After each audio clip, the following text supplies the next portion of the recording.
Je bénis ton Seigneur éternel. Je célèbre ton Seigneur, Seigneur. Je magnifie, Seigneur, ton Seigneur, toi qui donnes la vie.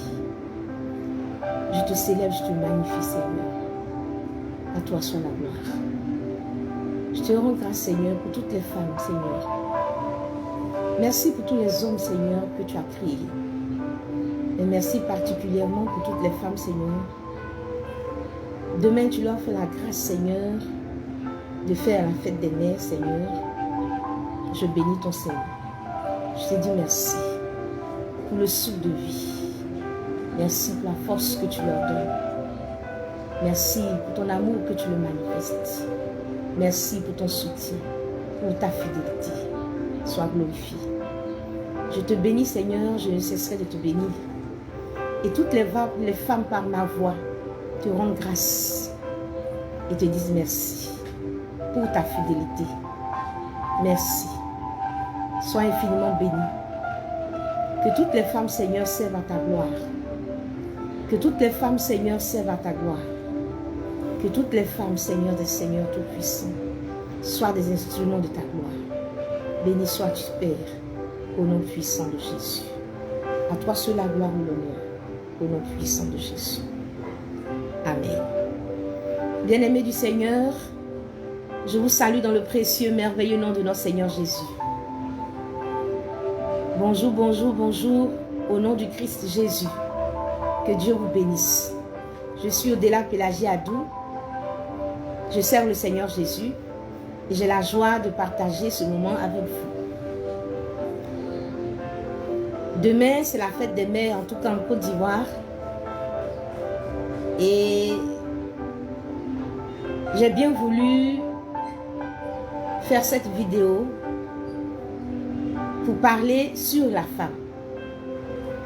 Pas parler à la femme, mais parler sur la femme. Et ce sera une série de vidéos qui va commencer aujourd'hui et qui petit à petit, voilà, va se faire. Je bénis le Seigneur pour toutes les personnes qui sont connectées. Et je prie que tu puisses prendre, comme on le dit en Côte d'Ivoire ici, ton tabouret pour t'asseoir. Parce que nous avons besoin de comprendre ce que le Seigneur pense de la femme. Si tu es un homme, tu as besoin de connaître cela. Si tu es une femme, tu as besoin de connaître cela. Je ne veux pas parler à la femme, mais je veux parler sur la femme. À propos de la femme. Prends ton tabouret et puis tout doucement, nous allons parler ensemble selon que le Seigneur m'aura enseigné. Que le Seigneur vraiment vous bénisse et que sa grâce soit avec vous. Nous allons commencer par un cantique que le Seigneur a inspiré à sa servante, la chanteuse Onésime. Un cantique sur la femme. Nous allons écouter ce cantique. Et nous allons maintenant recevoir la leçon que le Seigneur veut nous donner. Écoutons donc le cantique de la chanteuse Onésime à propos de la femme.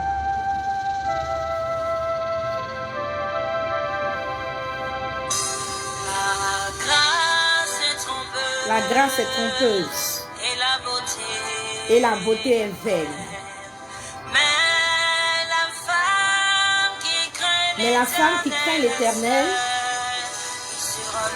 c'est elle qui sera louée. La femme qui craint l'Éternel, c'est elle qui sera louée.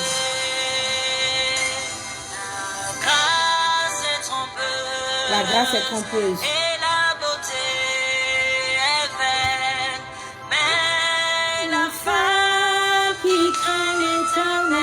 Celle qui sera louée. Mais la femme qui craint l'Éternel est celle qui sera louée.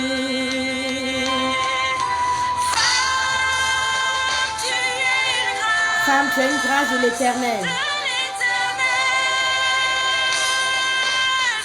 Femme, tu as un don à l'humanité. Tu as du prix. Tu as de la valeur. aux yeux de l'Éternel.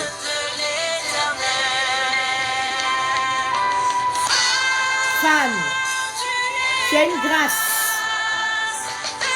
de l'Éternel. Femme, tu as un don à l'humanité. Tu as du prix, de la valeur aux yeux de l'Éternel. C'est lui qui a trouvé une femme. Celui qui a trouvé cette femme qui craint l'Éternel a trouvé le bonheur. Le bonheur. Femme, tu es un bonheur. Femme, tu es le bonheur. C'est une grâce que cette personne a obtenue de l'Éternel. Waouh, quelle grâce. Femme, tu es une grâce de l'Éternel. Alléluia. Tu es une grâce. Tu es bon à l'humanité. Tu as du prix, de la valeur aux yeux de l'Éternel. Tu as du prix, tu as de la valeur aux yeux de l'Éternel. Tu as du prix, de la valeur aux yeux de l'Éternel. Femme, tu as une grâce. Est-ce que tu te vois comme une grâce? Femme, est-ce que tu te vois comme un don à l'humanité? Femme, est-ce que tu sais que tu as du prix aux yeux de Dieu? Tu as de la valeur aux yeux de l'Éternel. Tu as de la valeur aux yeux de l'Éternel. Aux yeux de l'Éternel. Tu as du prix, de la valeur aux yeux de l'Éternel. Tu as du prix, de la valeur aux yeux de l'Éternel. Merci, chante Onésime, pour ce merveilleux cantique. Que le nom du Seigneur soit glorifié. Nous bénissons le Seigneur. Nous rendons grâce à Dieu. Nous lui disons merci infiniment. Pour la femme qu'il a créée, nous bénissons son Saint-Nom. Merci Seigneur des Seigneurs. Merci Roi de gloire. Merci Tout-Puissant Dieu. Je salue la sœur Marie Adou, le frère Césaire Aimé. Je salue la sœur Nyoncibo Carole. Je salue tous les bien-aimés frères et sœurs qui sont connectés. Que le Seigneur nous bénisse tous. Voilà. Notre série de messages va s'intituler Femme, mère, tu es la réserve de Dieu. Femme, mère, tu es la réserve de Dieu. Bien-aimé du Seigneur, je veux que ce matin tu puisses écrire.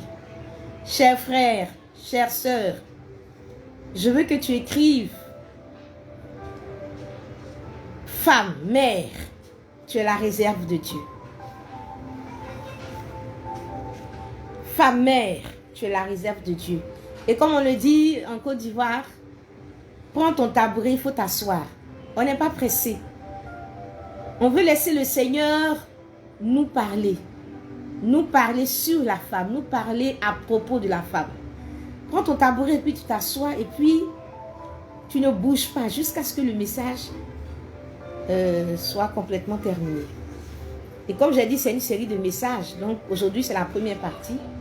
Et ensuite, le Seigneur va nous donner les autres parties. Que le Seigneur nous bénisse. La Bible nous dit dans le livre, dans l'évangile de Jean, dans le livre de la vie qui est la Bible, dans l'évangile de Jean, au chapitre 4, au verset 27, la Bible nous dit ceci. Là-dessus arrivèrent ses disciples qui furent étonnés de ce qu'il parlait avec une femme. Toutefois, aucun ne dit « Que demandes-tu » ou « De quoi pars-tu avec elle ?» Là-dessus arrivèrent ses disciples qui furent étonnés de ce qu'il parlait avec une femme. Toutefois, aucun ne dit « Que demandes-tu » ou « De quoi pars-tu avec elle ?» Bien-aimés du Seigneur, la Bible nous dit que les disciples sont arrivés et ils étaient étonnés de ce que Jésus parlait avec une femme. Jésus parlait avec une femme et les disciples étaient étonnés de ce qu'il parlait avec une femme. Bien-aimés, les disciples sont étonnés de ce que Jésus parle avec une femme.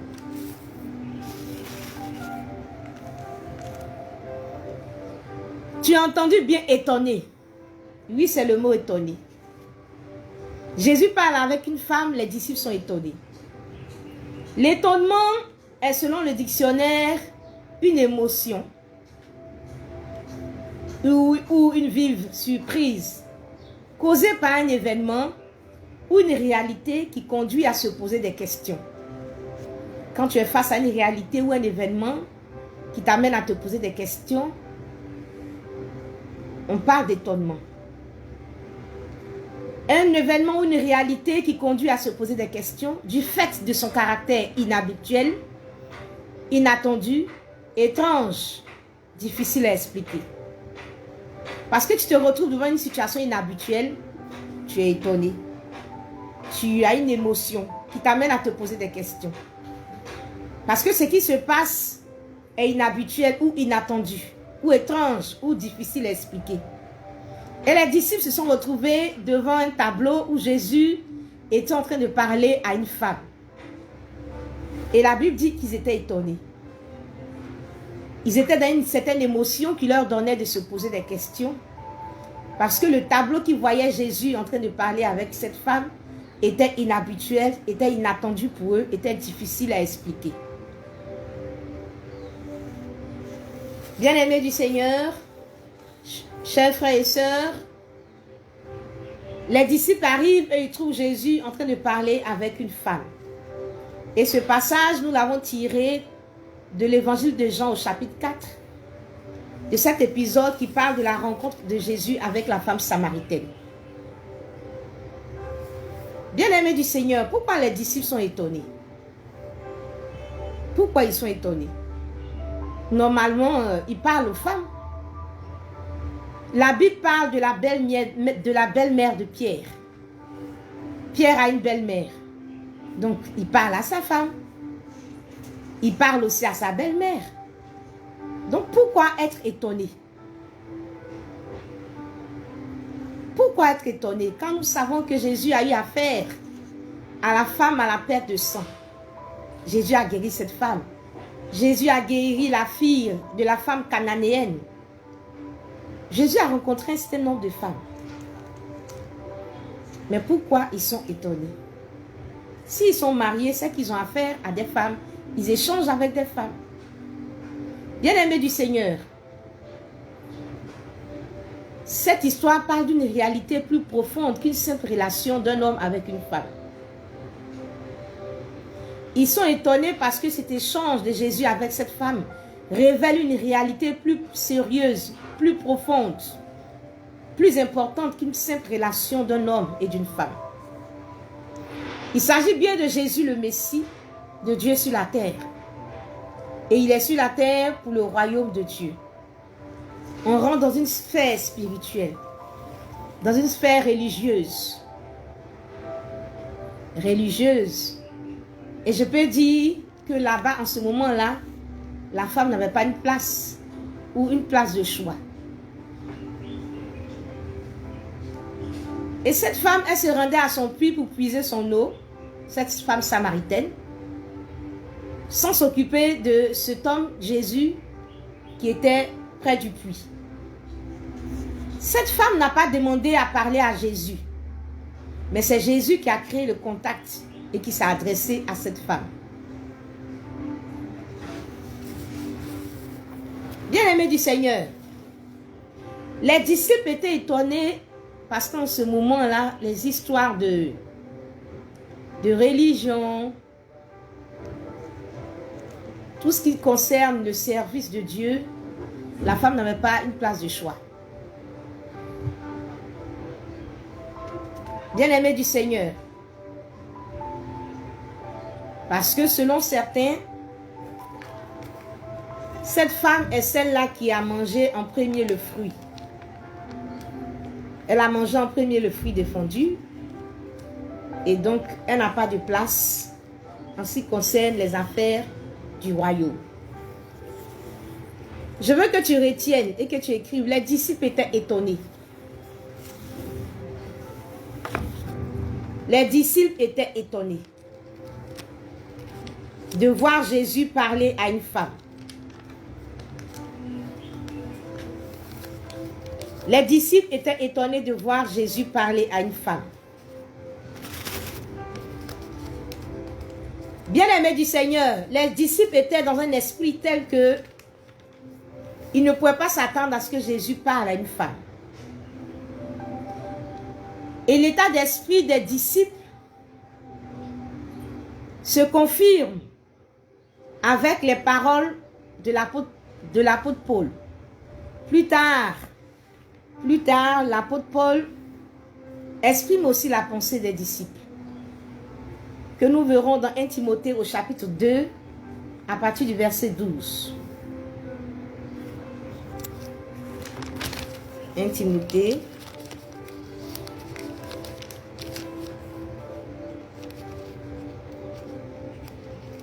J'espère que tu as ta Bible. Tu vas prendre 1 Timothée.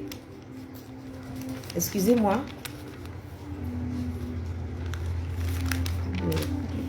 1 Timothée, le chapitre 2. Et nous allons lire à partir du verset 12.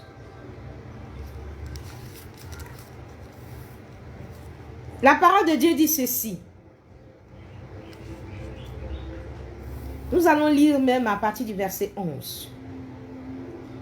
Que la femme écoute l'instruction en silence, avec une entière soumission.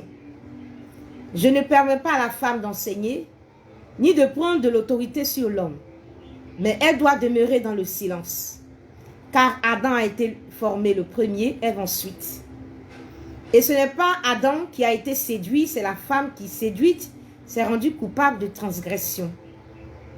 Elle sera néanmoins sauvée en devenant mère, si elle persévère avec modestie dans la foi, dans la charité et dans la sainteté.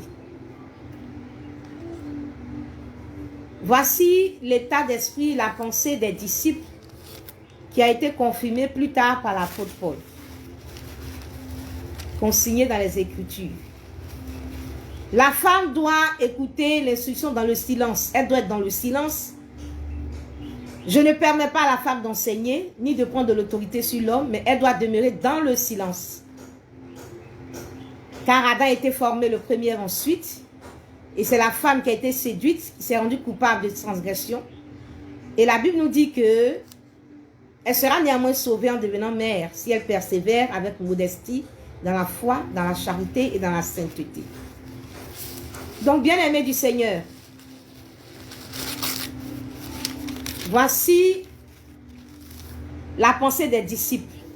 Donc, voir Jésus avec une femme qui doit rester dans le silence, rester hors des choses religieuses, c'était un peu choquant pour ses disciples. Et ils se posaient beaucoup de questions, mais la Bible dit qu'ils n'ont pas eu vraiment le courage de demander à Jésus tout ce qu'il dit avec cette femme. Bien-aimés du Seigneur, à partir de ce passage que nous avons lu tout à l'heure, nous devons comprendre que la femme est synonyme de silence. Tais-toi, bouche bée. À partir de là, la femme ne doit pas parler. En tout cas, pendant que les hommes sont là. Si la femme se retrouve dans un endroit, dans un temple, la femme doit garder le silence. Elle ne doit pas parler pendant que les hommes sont là.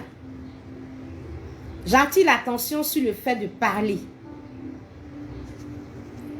Quand il y a un temps de prière, par exemple, s'il y a un homme qui est là, la femme doit se taire. Et je pense, c'est ce qu'ils disent, que c'est l'homme qui doit diriger la prière. Parce qu'il y a un homme. La femme doit garder le silence. Et c'est l'homme qui doit diriger la prière. La femme ne doit pas parler. Donc, la femme dans un lieu de culte doit être dans le silence, elle ne doit pas parler. Donc, il s'agit d'être bobo au culte, quoi.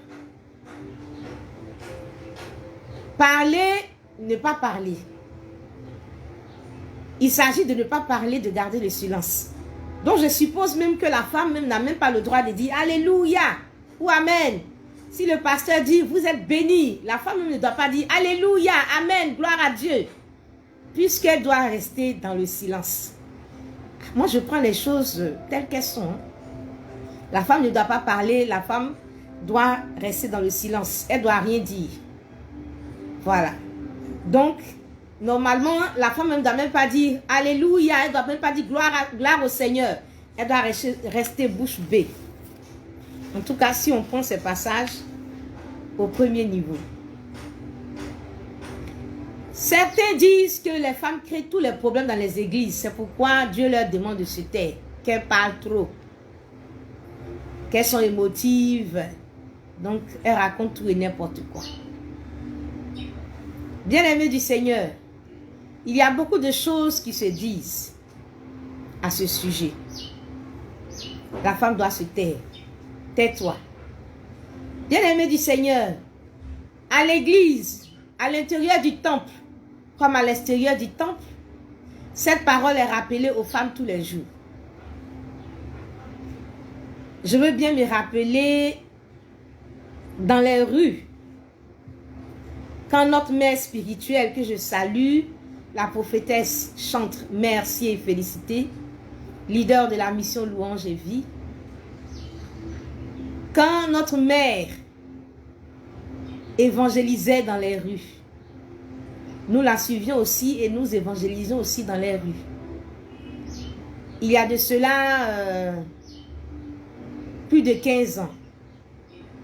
20 ans, 15 ans, 20 ans, nous évangélisions beaucoup dans les rues. Chaque jour, nous étions dans les rues. Notre mère spirituelle était dans les rues en train d'évangéliser. Et nous aussi, nous étions auprès d'elle en train d'évangéliser dans les rues. Je parle d'il y a au moins 20 ans. 20 à 15 ans de cela. Où nous évangélisions tous les jours, presque tous les jours dans les rues. Et pendant que nous évangélisions dans les rues, il y a des hommes qui nous interpellaient. La plupart étaient des chrétiens. La plupart étaient des chrétiens, ils nous évangélisaient, ils nous interpellaient plutôt. Et ils nous disaient, vous là, vous les femmes là, allez préparer là, allez préparer pour vos maris, vous faites quoi ici? C'est pas votre place. Dieu vous a dit dans sa parole de ne pas prêcher. Vous faites quoi dans les rues? Allez préparer pour vos maris.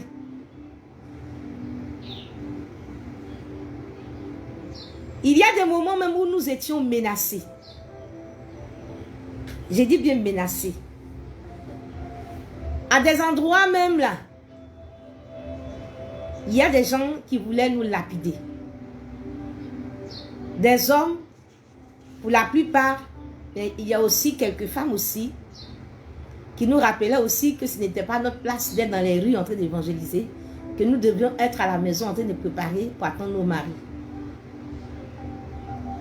On nous insultait. Et la plupart, c'était des gens qui vont à l'église. Il y avait, c'est vrai, des païens, mais ils n'étaient pas nombreux. Ils n'étaient pas nombreux. Il s'agissait beaucoup plus des gens qui vont à l'église. Des hommes et des femmes. Bien-aimés du Seigneur, quand Quand ma mère spirituelle a fondé l'église à Mission Louange et Vie en 2005, nous faisions beaucoup d'évangélisation. Et il y a certaines personnes qui décidaient de venir au culte. Nous faisions des petits groupes d'évangélisation. Il y avait des hommes qui faisaient des évangélisations. Il y avait aussi des femmes. Nous qui faisions aussi nos évangélisations.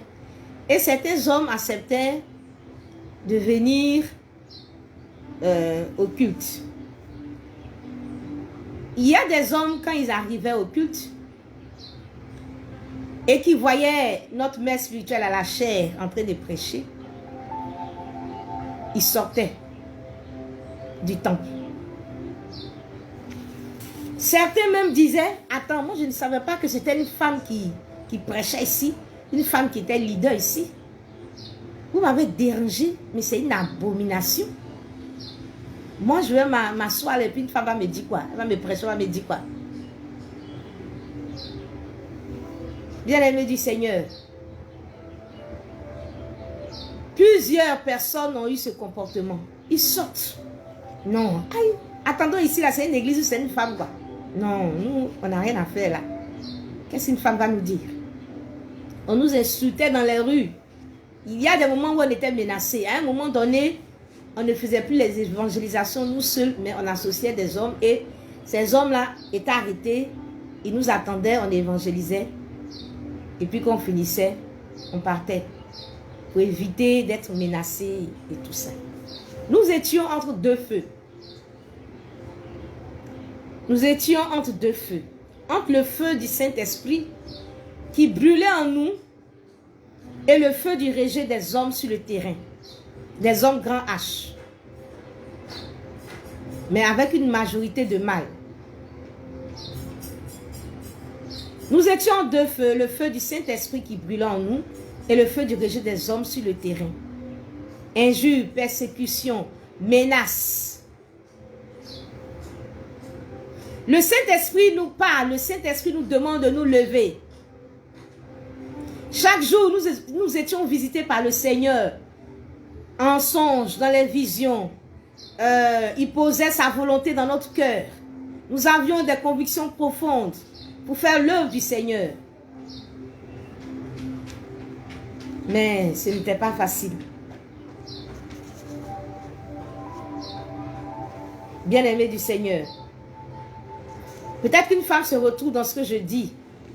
Il y a 15 à 20 ans de cela. Bien-aimé du Seigneur.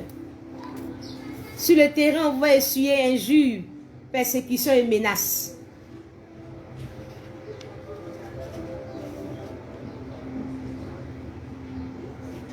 Et bien-aimé du Seigneur, un jour, notre mère spirituelle est rentrée dans la présence du Seigneur et a demandé au Seigneur de lui enseigner sur la femme. De l'enseigner plutôt sur la femme. Il est vrai que le Seigneur lui avait déjà donné des connaissances, mais elle voulait que le Seigneur lui dise quelque chose au sujet de la femme. Parce qu'il y avait des hommes qui nous persécutaient dans les rues et qui disaient « Femme, vous là, retournez à la maison, retournez dans vos foyers. Vous ne savez pas que la Bible dit que vous serez sauvés en étant mère. Allez-y, restez dans vos foyers là-bas. Vos maris vont vous enceinter, ils vont faire des enfants avec vous et vous serez sauvés. Parce que la Bible dit que vous serez sauvés en devenant mère. C'est quand vous êtes mariés. C'est quand vous êtes mariés, que vous êtes des femmes au foyer, que vous faites des enfants. C'est par vos maris que vous serez sauvés. C'est ce qu'on nous disait. Il y a des hommes même qui se mettaient dans les rues, qui nous insultaient. Allez, allez, allez. Allez dans vos foyers. C'est par vos maris que vous serez sauvés en devenant mère. Et elle a dit au Seigneur de lui parler. Et le Seigneur nous a enseigné sa parole. Et c'est ce que je veux partager avec vous. Et je dis que je ne suis pas venue parler à une femme, mais je suis venue parler par rapport à la femme, au sujet de la femme. Je m'adresse à un homme, je m'adresse à une femme, je m'adresse à tout le monde. au sujet de la femme.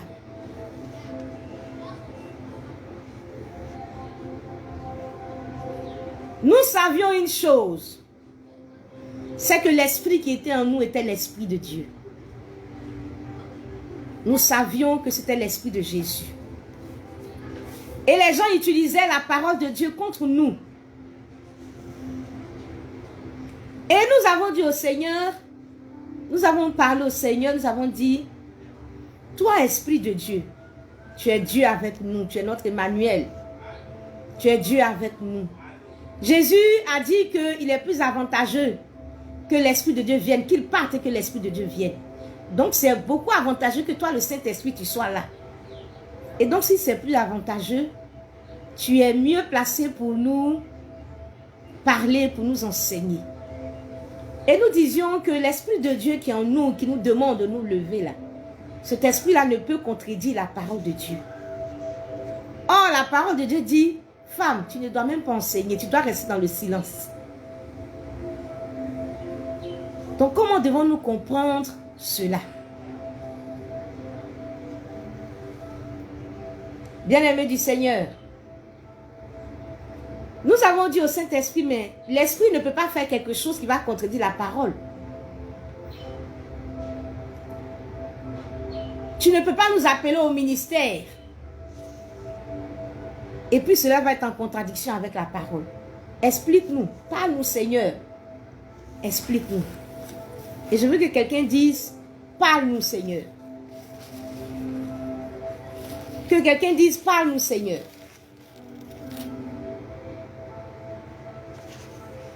Que quelqu'un dise, parle-nous Seigneur. Justine Kwasi, Dieu te bénisse.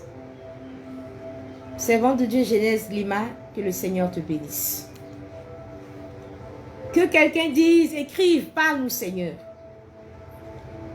Ce n'est pas une grande démonstration de la parole. Non, que je suis venu faire. Non, pas du tout. Non, pas du tout. Mais je veux juste partager avec vous ce que le Saint-Esprit nous enseignait et qui nous a guéris et qui nous a donné la force de continuer. Afin qu'une femme aussi soit aussi fortifiée. Afin qu'un homme aussi qui ne comprend pas aussi puisse, je l'espère, comprendre à travers ce que le Saint-Esprit nous a enseigné. Donc ce n'est vraiment pas une démonstration de la parole, mais c'est la parole que le Saint-Esprit nous a enseignée, la révélation qu'il nous a accordée, l'éclairage qu'il nous a accordé et qui nous a permis de comprendre les Écritures et de continuer ce à quoi il nous a appelés.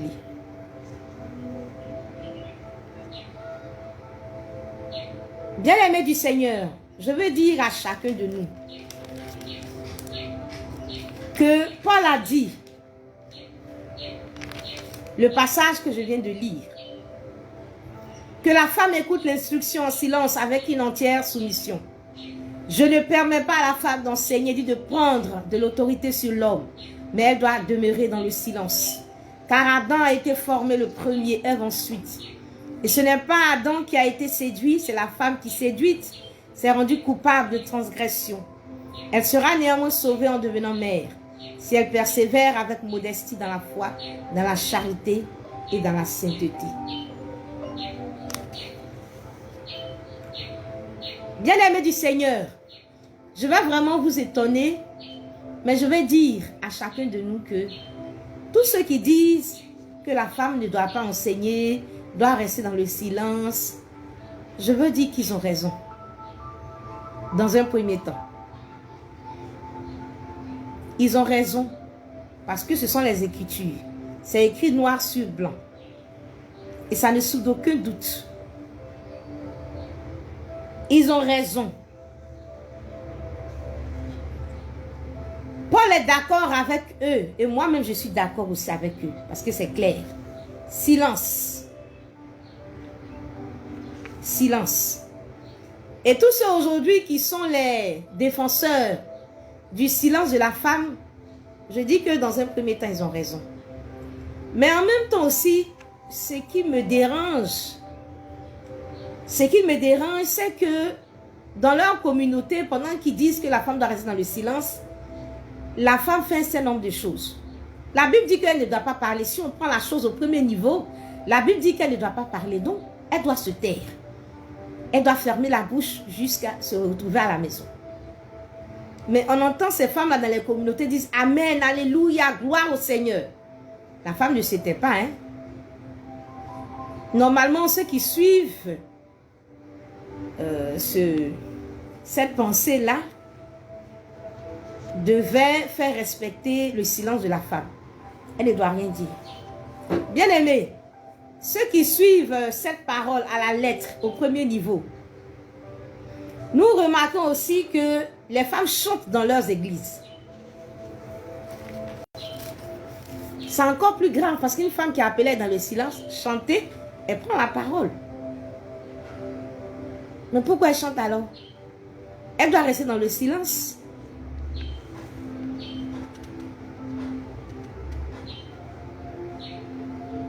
Donc il y a souvent une contradiction parmi les défenseurs, les farouches défenseurs du silence de la femme.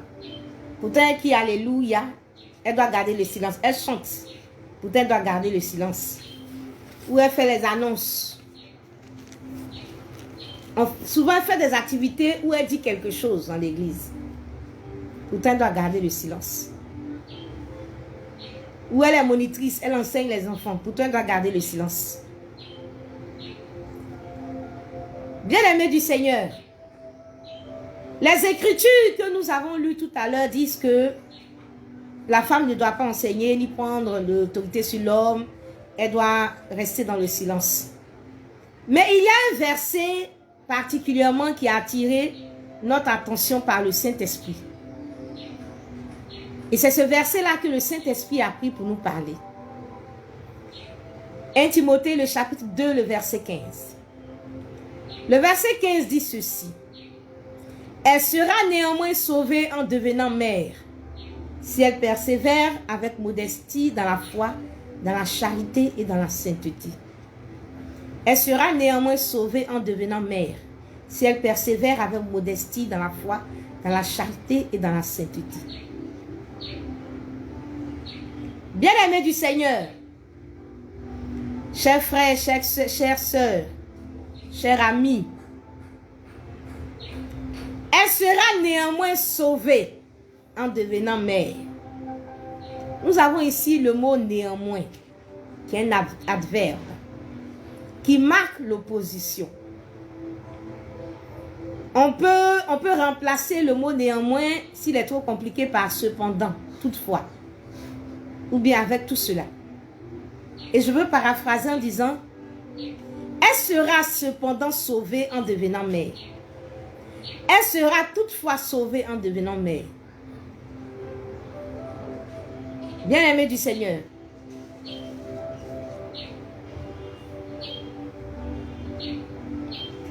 donc je peux paraphraser le passage en disant que la femme ne doit pas enseigner. Elle ne doit pas prendre la parole. Cependant,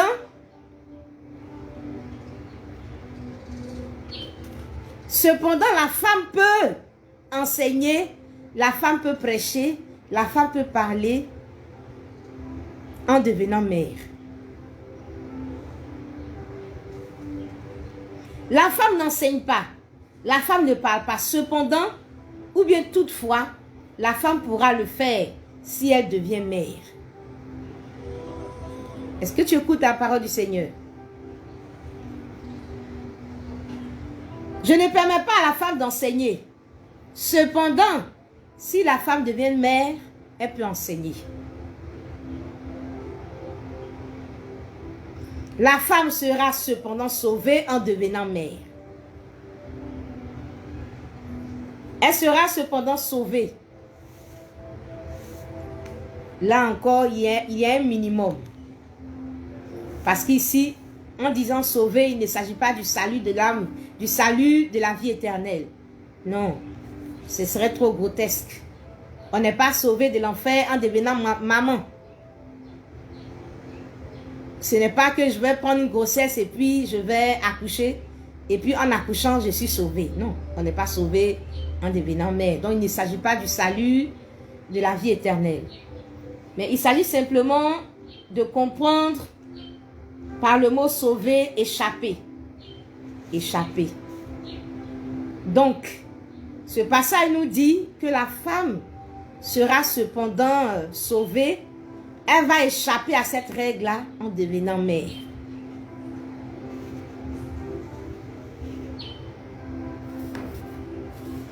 Bien aimé, je vais tout doucement pour que tu comprennes la parole du Seigneur. Ce que le Seigneur a pris pour nous guérir, c'est ce que je suis en train de te transmettre aujourd'hui.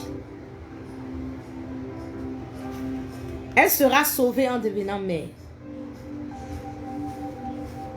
La femme va donc sortir ou échapper à cette règle de ne pas parler, de ne pas enseigner en devenant mère.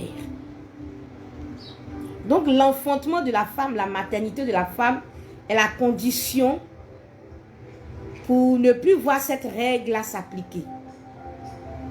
La condition pour ne pas que la femme reste dans le silence, c'est son enfantement, c'est sa maternité. Si la femme devient mère, cette règle-là ne va plus s'appliquer à elle. Donc, il est question de maternité féminine. Et ça veut dire que je m'attrape un homme, rapidement je fais un enfant, et quand je prends la grossesse, j'enfante, je suis délivrée. Non, c'est pas juste. C'est pas juste. Juste parce qu'une femme prend une grossesse, elle accouche, elle peut donc prendre la parole à l'église. Non, ce n'est pas juste. Bien-aimé du Seigneur, qu'est-ce que je dois entendre par mère? L'apôtre Paul dit que la femme ne doit pas enseigner, ne doit pas parler, elle doit rester dans le silence. Mais en même temps, il ouvre une porte en disant que si la femme devient mère, elle pourra donc enseigner, elle pourra parler. Donc moi, en tant que femme, je cherche, mais comment devenir mère? Comment devenir mère? Je sais qu'il ne s'agit pas de cette maternité d'une femme qui prend un homme et puis rapidement qui fait un enfant. Il ne s'agit pas de ça. Donc, de quoi s'agit-il? Et je cherche. Bien-aimé du Seigneur, c'est beaucoup plus profond que ça. C'est spirituel. Et je cherche. Et le Saint-Esprit m'envoie dans les Écritures. Je bénis le Seigneur pour ce qu'il a pris le temps de nous enseigner avec notre mère. Je rends grâce à Dieu. Et je bénis la vie de ma mère spirituelle, la prophétesse Chantre. Merci et félicité. Que Dieu te bénisse et puis bonne fête des mères 2021. Je cherche le contenu du mot mère. Qu'est-ce qu'il y a dans le mot mère? Parce que le Saint-Esprit me donne de me lever en tant que femme. Mais en même temps, je suis devant une parole qui dit que je ne dois pas parler. Et le Saint-Esprit m'amène à comprendre que l'apôtre Paul dit que si je deviens une mère, je pourrais alors ouvrir la bouche et parler. Donc, autant devenir une mère. Donc, je cherche. Qu'est-ce qu'il y a dans le mot mère? Qu'est-ce que ce mot mère contient? Et je cherche. Et l'Esprit de Dieu me conduit. Dans le passage, l'apôtre Paul fait référence au commencement. Il a dit qu'il ne permet pas à la femme d'enseigner parce que c'est l'homme qui a été formé d'abord au commencement. Et c'est la femme qui a péché aussi. Donc c'est au commencement. Et donc le Saint-Esprit me ramène au commencement aussi dans le livre de la Genèse. Et dans le livre de la Genèse, j'arrive au chapitre 3 de la Genèse au verset 15. Le chapitre 3, le verset 15 me dit ceci. Je mettrai une inimitié entre toi et la femme, entre ta postérité et sa postérité. Celle-ci t'écrasera la tête et tu lui blesseras le talon. Dans ce passage, le Seigneur s'adresse au diable, à Satan.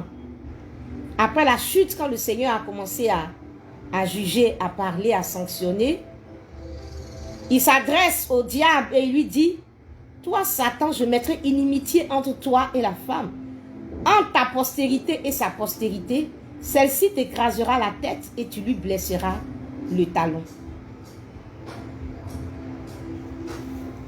Voici ici que le Saint-Esprit ouvre notre esprit aujourd'hui sur la postérité de la femme. Il dit, waouh! Il parle de postérité de la femme. Cela veut dire que la femme va enfanter. Ah, je vois la notion de mère qui est cachée là. Il parle de la postérité de la femme. Quelle est la postérité de la femme?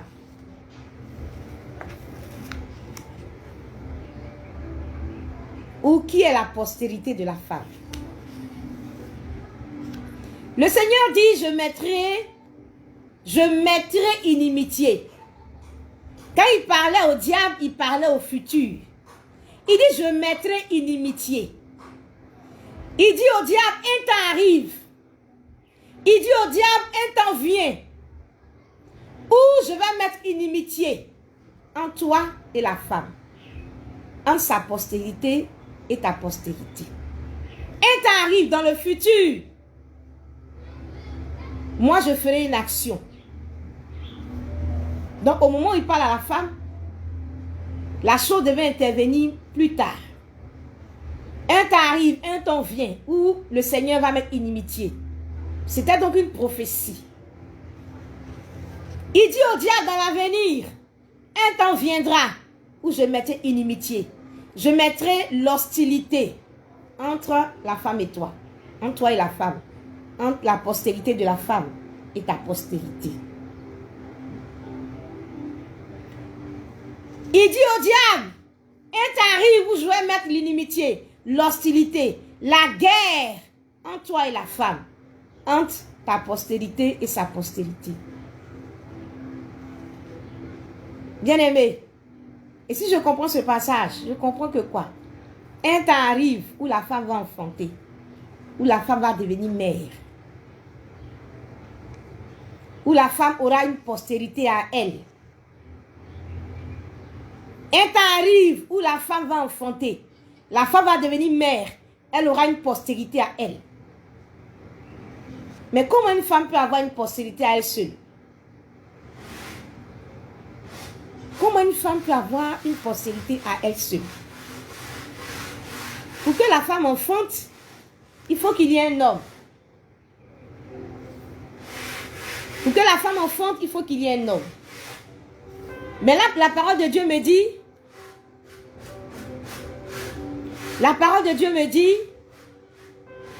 ne pas de postérité de la femme.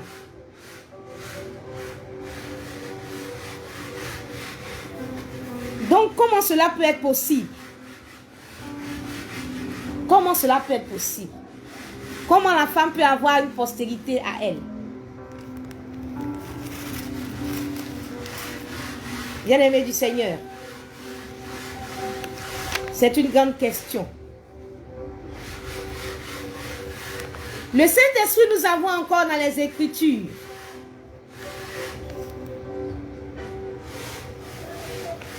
Bien-aimé du Seigneur, j'ai dit, il faut prendre ton tabouret et puis il faut t'asseoir. Prends ton tabouret et il faut t'asseoir. Et tu écoutes attentivement la parole du Seigneur. Le Saint-Esprit nous envoie en Luc au chapitre 1, à partir du verset 26. La Bible dit ceci. Luc 1, à partir du verset 26. Au 6e mois, l'ange Gabriel fut envoyé par Dieu dans une ville de Galilée appelée Nazareth, auprès d'une vierge fiancée à un homme de la maison de David, nommé Joseph. Le nom de la Vierge était Marie. L'ange entra chez elle et dit, « Je te salue, toi à qui une grâce a été faite.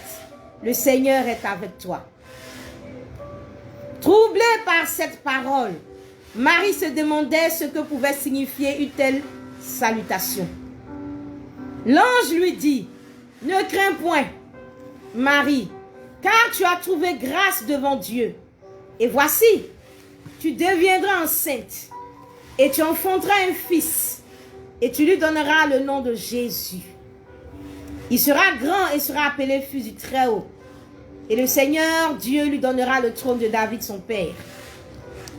Il régnera sur la maison de Jacob éternellement, et son règne n'aura point de fin. » Marie dit à l'ange, « Comment cela se fera-t-il, puisque je ne connais point d'homme? » L'ange lui répondit, « Le Saint-Esprit viendra sur toi, et la puissance du Très-Haut te couvrira de son ombre.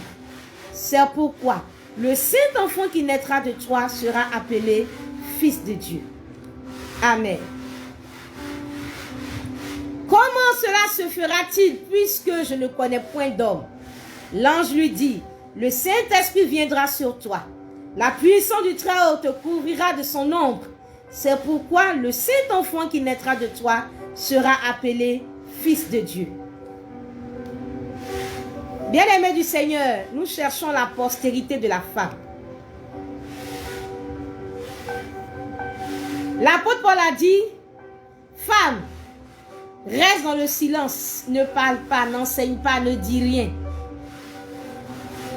Mais tu seras sauvé de cette règle-là au moment où tu vas devenir mère. » Je cherche à savoir comment on peut devenir mère. La Bible dit en Genèse que à un moment donné, la femme sera mère et sa postérité va écraser la tête du serpent. Je cherche donc la postérité d'une femme, sans homme. Une postérité propre à la femme. Et le Saint-Esprit m'envoie en Luc le chapitre 1, le verset, à partir du verset 26. Je lis encore Matthieu le chapitre 1, à partir du verset 18. Voici de quelle manière arriva la naissance de Jésus-Christ. Marie, sa mère, ayant été fiancée à Joseph, se trouvant enceinte par la vertu du Saint-Esprit, avant qu'ils eussent habité ensemble. Joseph, son époux, qui était un homme de bien et qui ne voulait pas la diffamer, se proposa de rompre secrètement avec elle. Comme il y pensait, voici un ange du Seigneur lui apparut en songe et dit, « Joseph, fils de David, ne crains pas de prendre avec toi Marie ta femme, car l'enfant qu'elle a conçu vient du Saint-Esprit. Elle enfantera un fils, et tu lui donneras le nom de Jésus. C'est lui qui sauvera son peuple de ses péchés. » C'est lui qui sauvera son peuple de ses péchés. Tout cela arriva afin que s'accomplisse ce que le Seigneur avait annoncé par le prophète. Voici la vierge sera enceinte.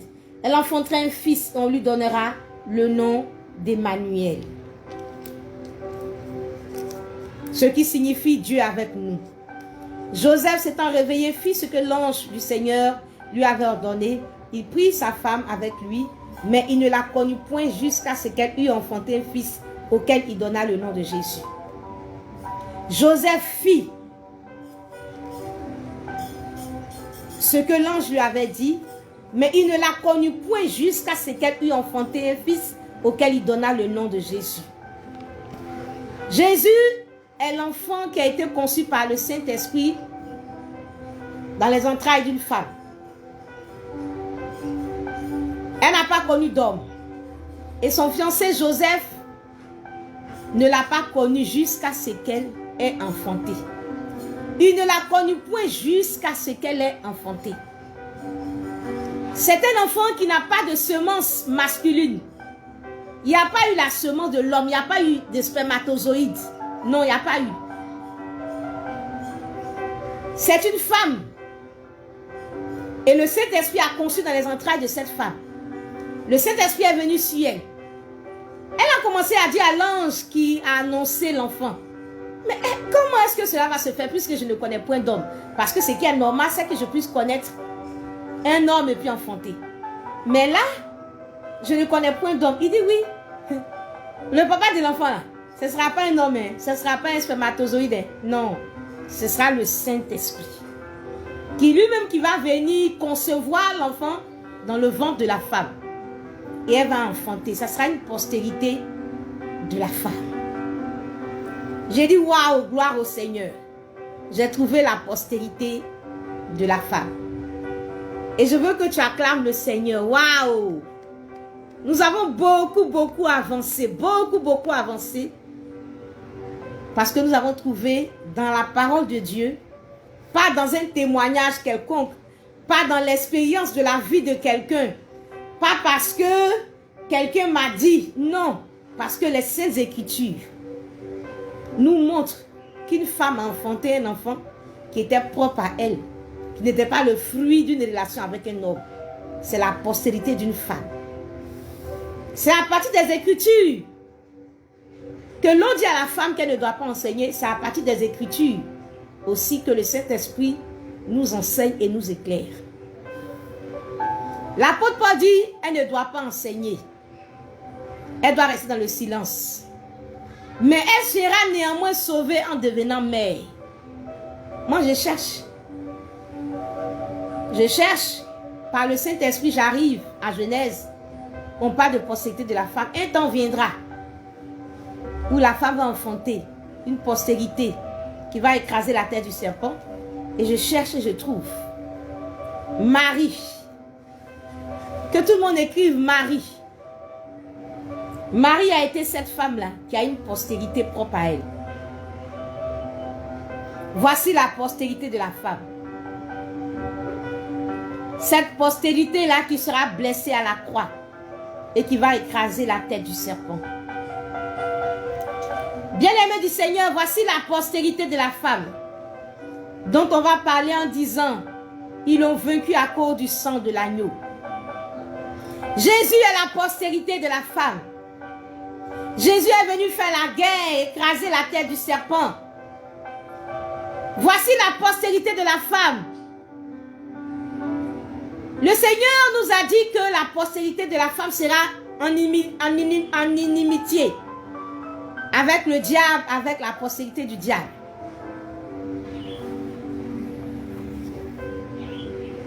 Et voici la postérité de la femme qui est en opposition, en hostilité avec le diable.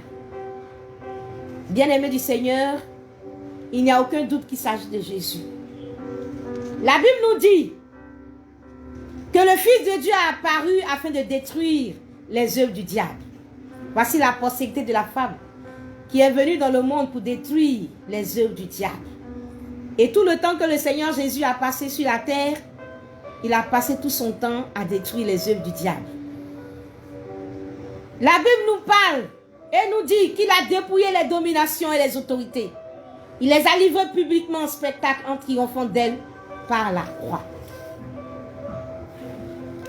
Bien-aimé du Seigneur, la croix était le lieu du triomphe. Il a écrasé le diable, il a vaincu le diable. Bien-aimé du Seigneur, la femme qui est Marie est devenue mère. Elle est devenue mère. Et sa postérité a été blessée. Mais sa postérité a écrasé la tête du serpent qui est le diable. Bien-aimé du Seigneur, la prophétie de Genèse 3,15 trouve son accomplissement. La prophétie de Genèse 3, le verset 15. Le serpent, le Seigneur a dit au diable, je mettrai une inimitié entre toi et la femme, entre sa postérité et ta postérité. Elle t'écrasera la tête, tu lui blesseras le talon. Cette prophétie s'est accomplie avec l'œuvre de la croix. Bien-aimés du Seigneur, l'apôtre Paul nous a dit que si nous les femmes, nous devenons mères, nous allons sortir de cette règle de rester dans le silence et de ne pas parler. Et voici que Marie a accompli parfaitement cette parole, elle est devenue mère. Marie a été cette femme-là que le Seigneur a utilisée pour accomplir cette prophétie. Et le Seigneur Jésus a accompli parfaitement son œuvre. Bien-aimé du Seigneur, Marie est mère. Marie est mère. La femme est devenue mère. Bien-aimé du Seigneur, frères et sœurs, Marie, qui est mère, rentre dans une nouvelle ère, celle de la maternité, l'ère post-maternité. Elle n'est plus concernée par « tu ne parleras plus, tu dois rester dans le silence ». C'est l'apôtre Paul qui nous a dit. Il dit « tu n'enseigneras pas, tu ne parleras pas, tu restes dans le silence ». Toutefois, tu seras sauvée, femme, si tu deviens mère. Et nous voyons Marie ici qui est devenue mère. Le Seigneur nous dit donc, quand la femme va enfanter, celui qui va vaincre le diable, alors la femme sera libérée de l'emprise du diable et de toutes ses restrictions. Je répète, quand la femme va enfanter celui qui va vaincre, quand elle va devenir mère, quand la femme va enfanter celui qui va vaincre le diable, à savoir Jésus, alors la femme sera libérée de l'emprise du diable et de toutes ses restrictions, de toutes ses limites. Bien-aimé, l'enfantement de Marie est tout un symbole. C'est tout un symbole. C'est tout un symbole. Quand nous poursuivons l'évangile de Luc 1 que nous avons lu, à partir du verset 39, à partir du verset 39, nous pouvons lire ceci, 39 à 48.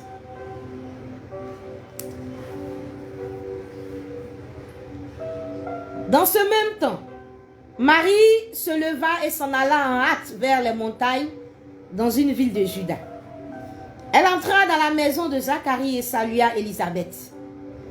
Dès qu'Élisabeth entendit la salutation de Marie, son enfant tressaillit dans son sein et elle fut remplie du Saint-Esprit. Elle s'écria d'une voix forte, « Tu es bénie entre les femmes et le fruit de ton sein béni. Comment m'est-il accordé que la mère de mon Seigneur, vienne auprès de moi? Car voici, aussitôt que la voix de ta salutation a frappé mon oreille, l'enfant a tressailli d'allégresse dans mon sein. Heureuse celle qui a cru, parce que les choses qui lui ont été dites de la part du Seigneur auront leur accomplissement. Mon âme exalte le Seigneur. Et Marie dit, mon âme exalte le Seigneur et mon esprit se réjouit en Dieu, mon Sauveur, parce qu'il a jeté les yeux sur la bassesse de sa servante. Car voici désormais, toutes les générations me diront, bienheureuse. Alléluia. Alléluia. Gloire à Jésus. Alléluia. Gloire à Jésus. Bien-aimé du Seigneur, Élisabeth dit à Marie, quand ils se sont rencontrés, heureuse celle qui a cru, parce que les choses qui lui ont été dites de la part du Seigneur auront leur accomplissement. Waouh! Je veux dire à une femme, heureuse, parce que les choses qui ont été dites de la part du Seigneur depuis Genèse 3, 15, trouve l'accomplissement en Marie. Marie portait l'enfant. L'enfant n'était pas encore né. Les choses qu'avait annoncées le Seigneur allaient trouver leur accomplissement dans peu de temps. Parce que l'enfant allait sortir. Parce qu'elle portait le Seigneur Jésus dans son sein.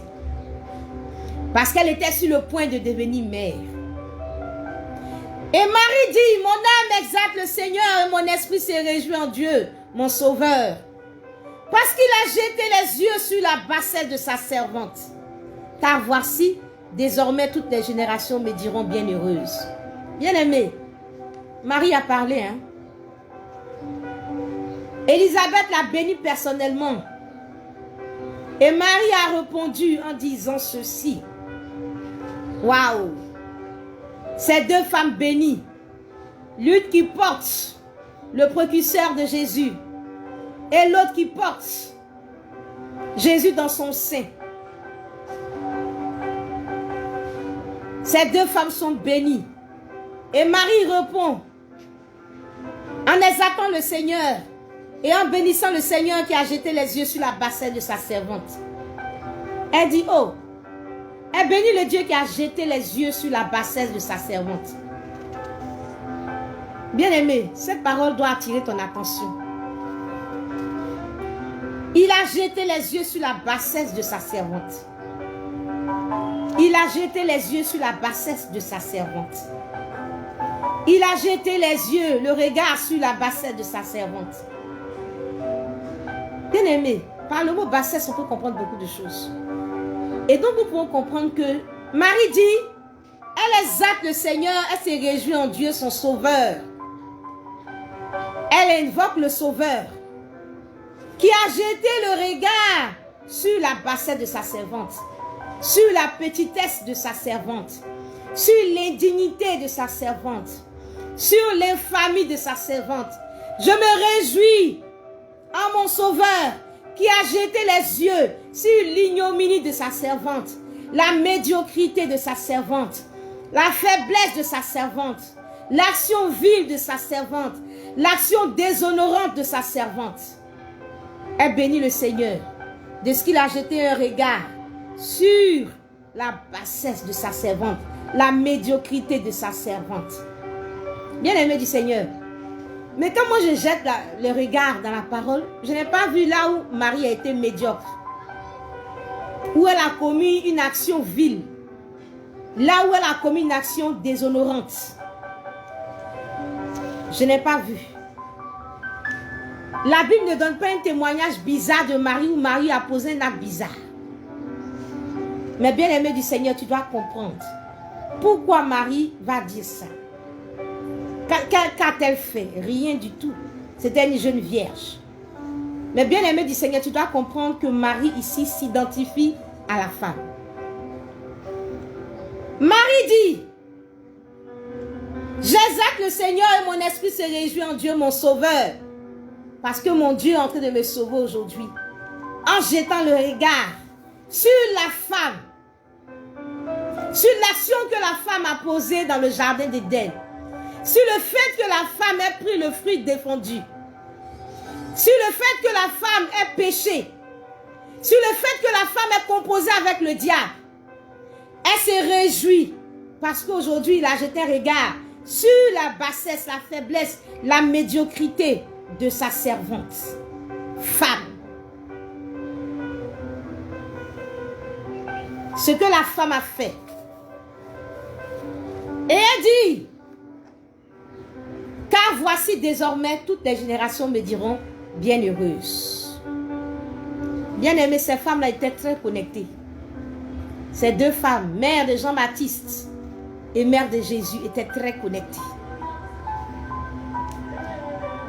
Bien-aimés du Seigneur, car voici désormais toutes les générations me diront bienheureuse.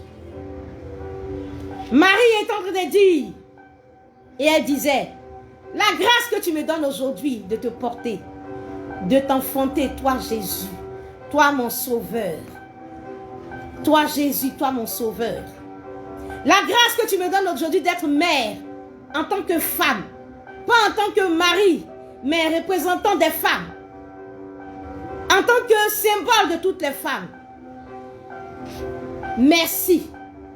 La grâce que tu m'accordes de devenir mère va aujourd'hui sceller la rupture entre la femme qui vivait dans l'indignité, dans l'humiliation, qui était dans les limites, et la nouvelle femme dans la nouvelle ère post-maternité. Bien-aimé du Seigneur, elle disait, la grâce que tu me donnes d'enfanter Jésus, c'est une grâce pour moi parce que tu fais la rupture entre ma bassesse, entre mon indignité et ma nouvelle vie que tu me donnes aujourd'hui. Désormais, je serai bien heureuse. Toutes les générations me diront bien heureuse. Désormais, je ne serai plus vue comme celle qui a péché avec le diable. Désormais, je ne serai plus vue comme cette femme indigne. Désormais, je ne serai plus vue comme cette femme qui ne mérite pas de porter le flambeau de Dieu. Désormais, je ne serai plus vue comme cette femme qui n'est plus digne d'être positionnée dans le Seigneur, dans la société. Désormais, je ne serai plus vue comme celle qui a péché avec le diable, mais comme celle qui est mère, qui a enfanté Jésus. Désormais,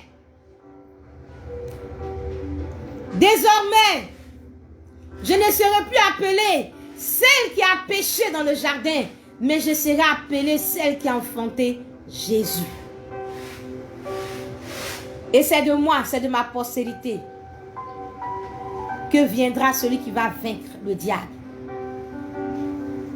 Désormais, les générations me diront bienheureuse, heureuse, comblée, enchantée, bénie, vivant dans le bonheur. Désormais, on m'appellera femme bénie. Désormais, on ne m'appellera plus femme Satan, celle qui compose avec le diable, celle qui n'a pas de valeur. Mais désormais, on m'appellera femme bénie. On m'appellera mère, mère bénie. Désormais, je peux porter le nom bonheur. Désormais, on peut me dire que je suis le bonheur. Parce que le Seigneur a dit, celui qui a trouvé la femme a trouvé le bonheur. Désormais, je peux porter le nom bonheur. Désormais, je suis la femme bénie. Je suis bénie. Je dis à une femme ce matin, ta vie a changé. Ton histoire a changé.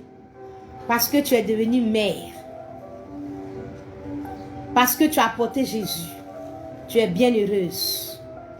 Désormais, les générations ne m'appelleront plus du nom du jardin d'Éden de la femme qui a péché, mais de ce nouveau nom, mère. Parce que tu as porté Jésus, tu es devenue mère. Les générations passées t'ont regardé avec l'œil de ton péché. Les générations passées t'ont regardé avec l'œil de ton passé. Les générations passées, femmes, t'ont regardé avec l'œil du jardin d'Éden où tu as composé avec le diable. Les générations passées t'ont regardé avec l'œil de la femme qui a pris le fruit défendu. Les générations passées t'ont regardé comme une femme qui a pris le fruit défendu et qui a donné le fruit défendu à Adam, qui a parlé et échangé avec le diable.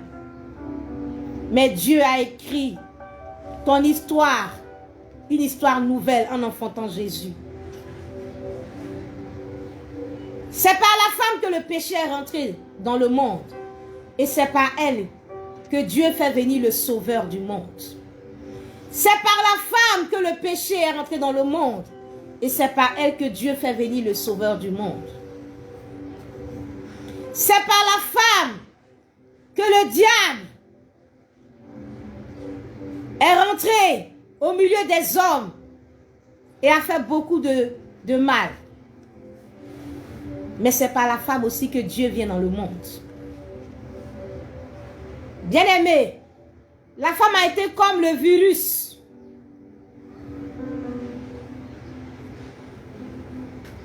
Elle a été comme le virus. Et le Seigneur lui a donné de porter le médicament. Et lui, Jésus, il est venu comme le médicament qui a soigné le virus. Elle a causé le problème. Et le Seigneur lui a donné d'être la solution aussi à ce problème.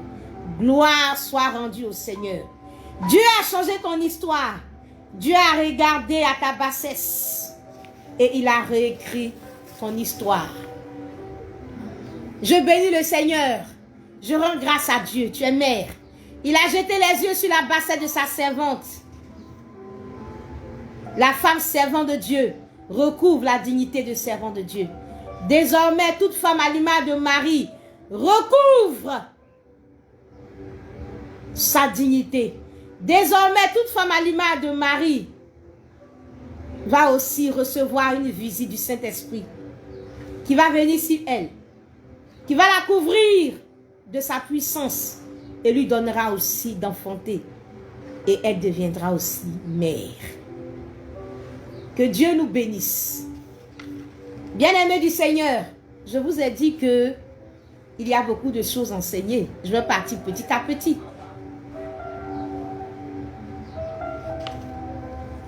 Bien-aimés du Seigneur, bien-aimés du Seigneur, je veux nous dire, pour terminer aujourd'hui, que c'est tout un symbole. Et le Seigneur nous dit qu'il arrivera un temps où le Saint-Esprit va féconder la femme. Elle va enfanter pour Dieu. Le Saint-Esprit va venir sur elle et la puissance du Très-Haut va la couvrir. Et elle va enfanter les desseins de Dieu. Femme, le temps est venu où tu dois enfanter les desseins de Dieu. Femme, le temps est venu où tu es devenue mère et où tu dois individuellement en tant que femme devenir mère. Où tu n'es plus sous la restriction. Tu n'es plus sous le silence. Parce que tu as été mère. Et parce que tu es mère.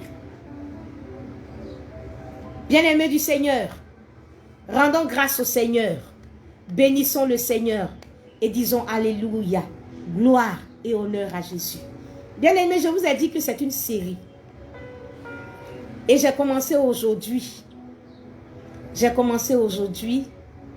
Je vais te donner l'opportunité de digérer d'abord ce que tu as reçu. Et nous allons encore continuer la prochaine fois. Par le Saint-Esprit. Soyez bénis. Je dis bonne fête des mères à toutes les femmes.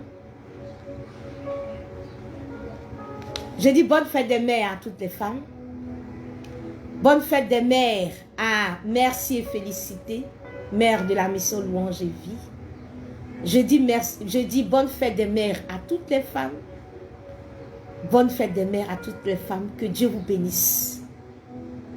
Vous êtes des mères. Vous êtes des mères et vous êtes des mères. Nous allons terminer avec le chant. Nous allons encore écouter le chant de la chante Onésime. Et nous allons nous séparer avec ce chant.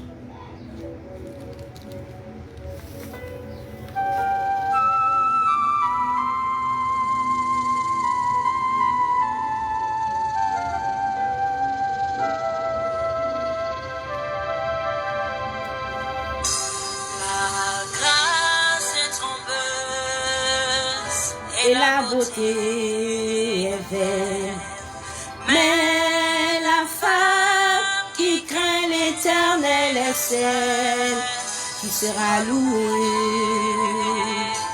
Mais la femme qui craint l'Éternel est celle qui sera louée.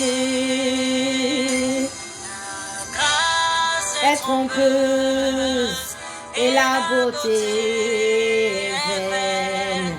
Mais la femme qui craint l'Éternel est celle qui sera louée.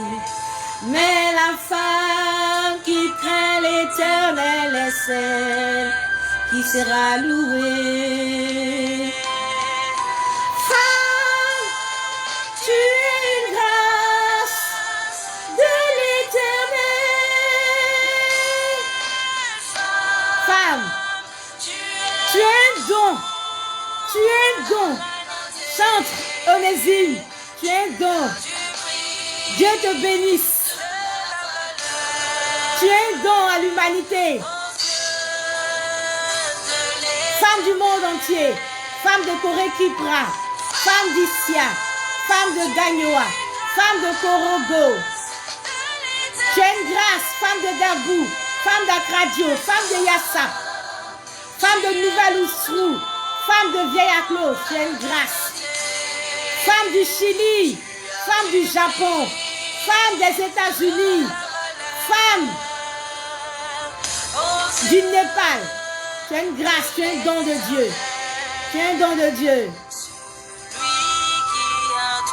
C'est lui qui a trouvé une femme. Il a trouvé le bonheur.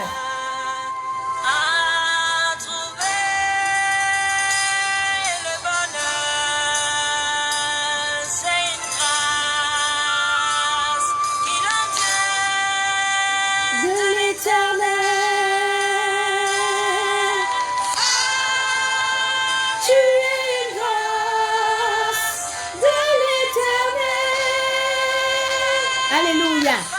Femme, tu es un don, tu es un don, tu es un don. Tu es un don à l'humanité. L'humanité est bénie de t'avoir.